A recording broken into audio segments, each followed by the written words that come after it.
মনোনীত হয়।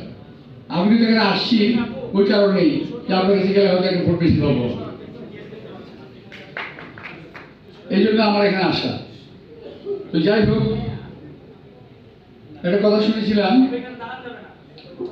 যখন নিজের কথা নিজে বলে মানুষ, তখন আমার বন্ধু সহকর্মী আল সাহেব বলছিল, আমি বললাম ভাই, নিজের ঢোলকে নিজে বেরোতে হয়, কেন নিজের ঢোল নিজে বেটান?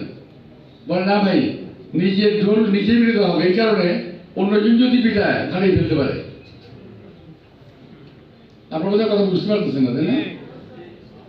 তো আমি আমার নিজের ঢোলটা নিজেই পিটাই প্রথম।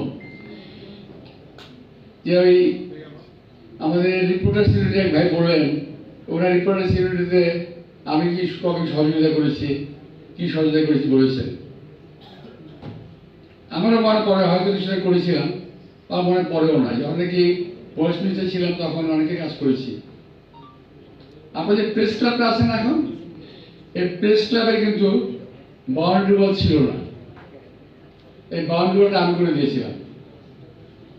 আপনাদের ফটো জার্নালিস্ট অ্যাসোসিয়েশন আছে কি একটা, আছে নাকি? ফটো জার্নালিস্ট অ্যাসোসিয়েশনের যে বিল্ডিংটা, সেটা আংশিক আমি লিজ দিয়ে এসেছিলাম। তো অর্থাৎ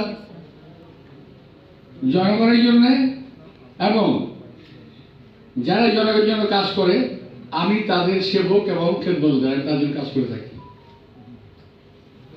এই কথাটুকুই আমি বললাম আমার ওই ছোট ভাইয়ের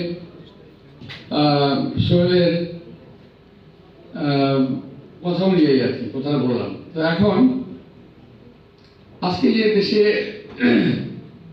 আপনারা আপনাদের মাল্টিমিডিয়া রিপ্রেজেন্টেটিভ এখন একটু স্বাধীন না আপনারা? কি ভাই, আমি কি মাইক খারাপ না খারাপ?